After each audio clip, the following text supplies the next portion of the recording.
Life changes every day. Sometimes things will be going your way. Sometimes things work well for you. Sometimes it won't work so well. Sometimes you'll have your health, you're feeling good and energetic, have a yes I can attitude, and there's some things that can happen to you in life that can take all of that from you. All of that can go.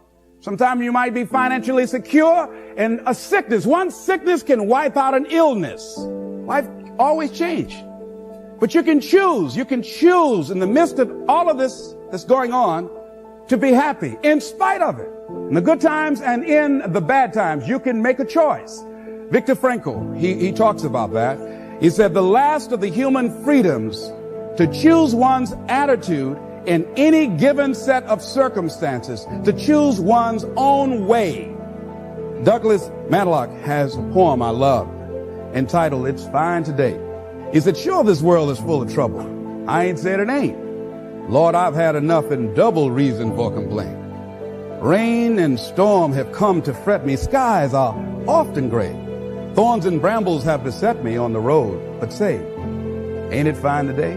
What's the use of always weeping, making trouble last? What's the use of always keeping thinking of the past? Each must have his tribulation, water with his wine. Life, it ain't no celebration. Trouble, I've had mine, but today is fine. It's today that I'm living, not a month ago, having, losing, taking, giving, as time wills it so. Yesterday, a cloud of sorrow fell across the way. It may rain again tomorrow. It may rain, but say, ain't it fine today? If a cloud of sorrow comes over here, ain't it fine today? Living in the moment, getting everything we can out of where we are in the moment where we are right now. Living in the present. The other thing is willingness to let people and things go. Want to live a life of fulfillment. You've got to be willing to let certain people go in your life, especially if they want to go. When they're no longer good for you, just let them go. Just to hold on tenaciously really doesn't make really good sense, all right? Just many times we do it because we don't realize that we might desire it, but we don't need it. And ladies and gentlemen, you've got to be willing to risk. If you're not willing to risk, you can't grow in life. Life has no power when you're not willing to risk. Somebody wrote this and it was given to me. It said, to laugh is to risk appearing the fool. To weep is to risk appearing sentimental.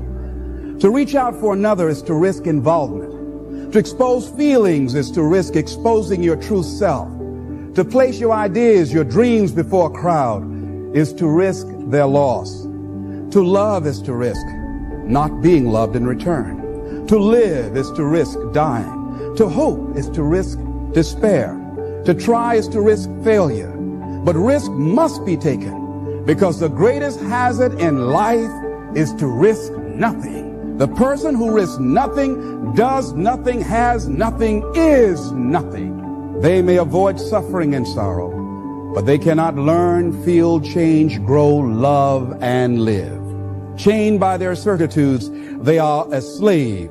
They have forfeited their freedom. Only a person who risks is free.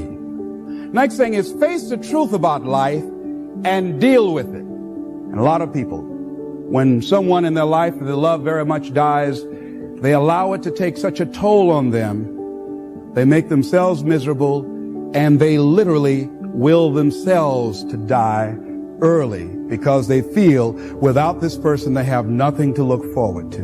And no, life has other opportunities, other relationships, other experiences for us. And the people that we love really want us to go on. Other thing is, things are going to happen to you. Here, in order to have a fulfilling life, knowing that things are going to happen, expect the unexpected. Whatever happens to you, use everything for your upliftment, learning, and growth.